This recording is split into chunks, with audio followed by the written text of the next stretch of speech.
Right, hello again. Today we're going to move on to something new, as you can see from the title here.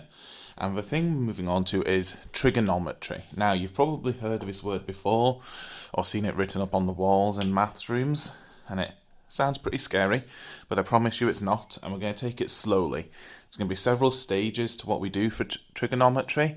We're going to start off with the easy first basic stage this week, and then later on we'll build on that. So, at its heart, what trigonometry is it's all about the relationships between sides and angles of right-angled triangles.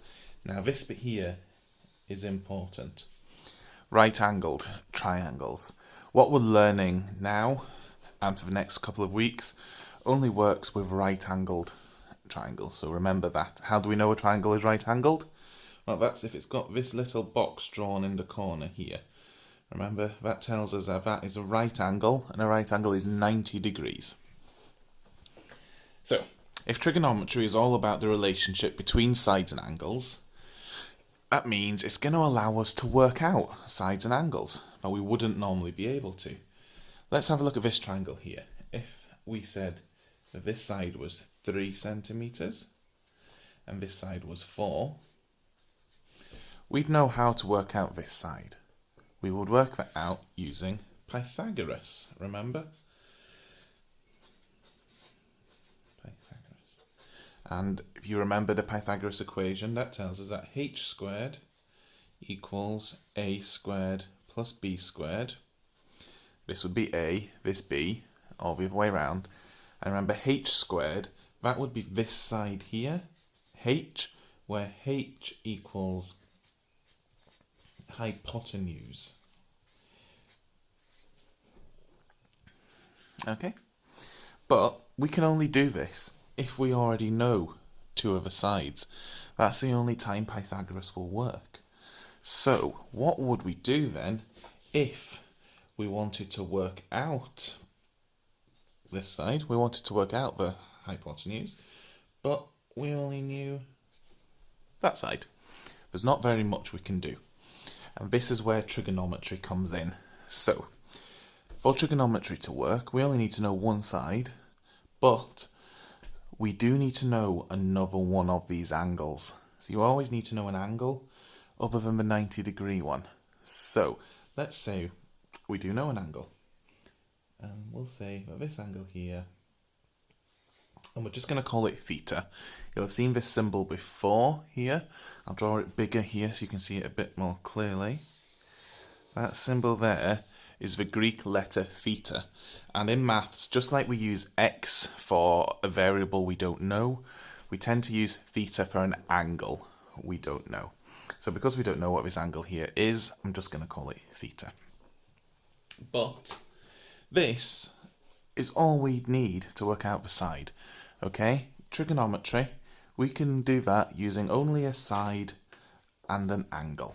Okay, and this is through a series of equations. Now, before we look at those equations, we're going to need to know some new terms for the different parts of a triangle. So let's look at this a bit more detail. I'll make this bigger, and I'll try and draw it neatly. I've already messed it up, but there you go, can't be perfect. This angle here is theta. Okay. This is the right angle. This is the angle we're interested in. This side of a triangle, we already know what to call that because it's the same as what we'd call it with Pythagoras. That doesn't change.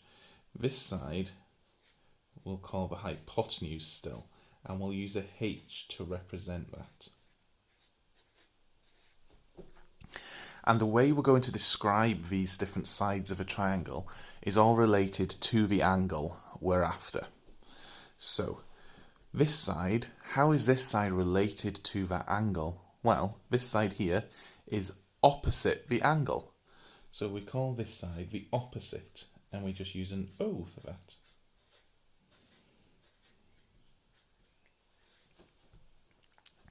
Now this side here, how is that related to this angle? Well, it's next to it, and another word for next to is adjacent. So we'll use an A for that, and we call this side the adjacent. Now, you might have spotted something already. The hypotenuse, that's always going to be the same. That will always be the longest side opposite the right angle. These two, they could swap around because they're related to the angle you know. So if I drew another triangle quickly underneath here, right angle there, but this time instead of this being the angle we're interested in, it's this one here. Let's label that one theta. This side here, that would still be the hypotenuse because it's still the longest side opposite a right angle, but now this side here, that would be the opposite.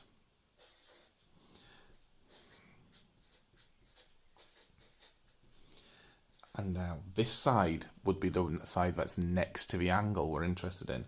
So this side would be the one we call the adjacent. Now you see how these are different from up here because of the angle we were interested in, but the hypotenuse has stayed the same. Now it's really important we can identify the sides of a triangle correctly, because otherwise we won't be able to use our equations, because we're going to learn 3 little equations and they need us to put in these different sides. So we need to know the correct sides, so we put them into the equations correctly. Now, these equations are all built around the relationship between these. And they use words you will have seen before, and you've probably seen before on your calculator and heard people talk about them. And they are sine, cos, and tan. Okay, now these are all short for something else.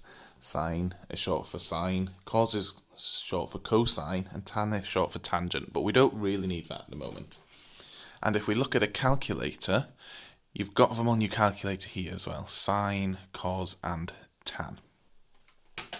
Now these are special functions that do something to angles. So our equations are going to look like sine theta, that means taking the sine of the angle, cos theta, and tan theta. Now these are all equal to something. So sine theta, that is equal to the opposite. So that's whatever your value is for the opposite, divided by the hypotenuse. Hypotenuse. That can be difficult to spell. Now on, I'm just going to use O, A, and H instead, because I don't want to write that out. So cos theta, that is equal to the adjacent, we'll call A, divided by the hypotenuse. And tan theta, that is equal to the opposite divided by the adjacent.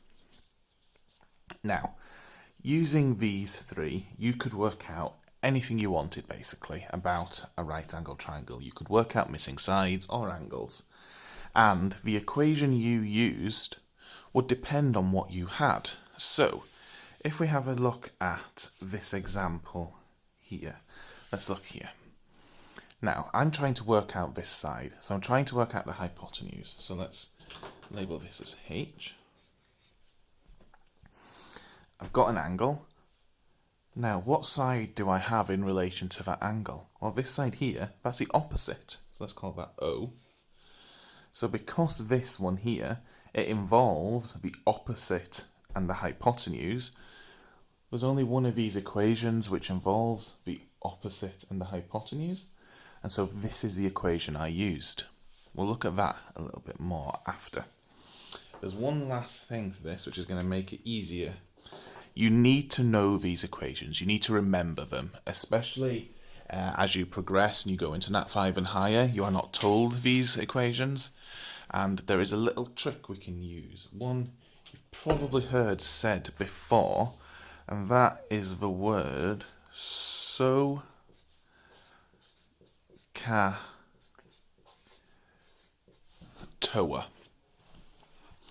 And you can see from the letters they're all the letters we've used here. So opposite, hypotenuse, adjacent, hypotenuse, opposite, adjacent. And then we've got the S for sine, the C for cos, and the T for tan. So if we write this a little bit differently, it can help us remember these equations. So let's write them out as basically little triangles. So, ka, toa.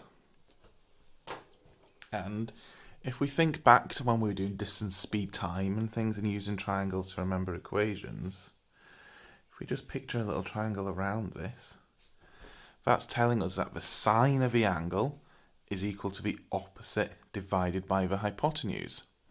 This one is telling us that the cosine of the angle is equal to the adjacent on top divided by the hypotenuse, like we have here.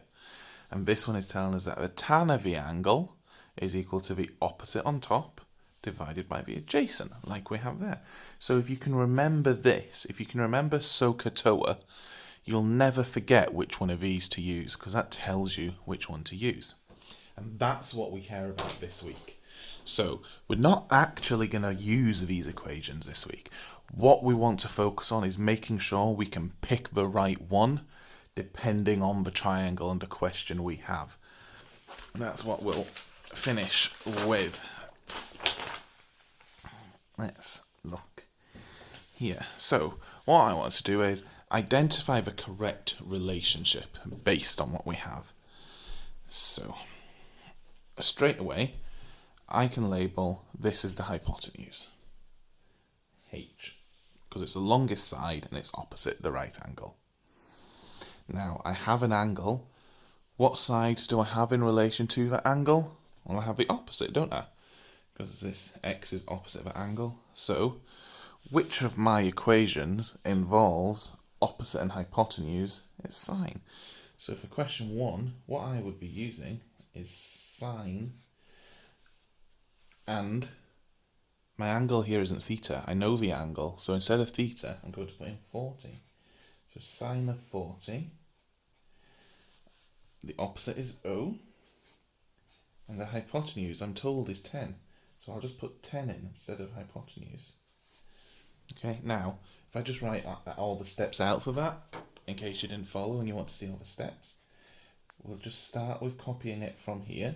Sine theta equals opposite over hypotenuse, and then theta equals 40 degrees. The opposite we don't know, and the hypotenuse equals 10. So if you want, you can write these things out before you put them in to help you remember. And we're going to finish there. I don't care about the rest of that equation yet. I just want to know that that is the correct equation for this triangle. So let's look at question 2. Okay, straight away again. I've got a hypotenuse. This is my angle. So how is this side related to it that I know? It's the opposite again. So again, I've got an opposite and a hypotenuse. So opposite and hypotenuse means sine again. So sine theta equals opposite over hypotenuse. My theta is 20. So sine of 20 degrees. My opposite is 5 equals 5. My hypotenuse, I'll just put h again. Now, look at question 3. Again, I've got a hypotenuse. I've got the long side opposite the right angle triangle.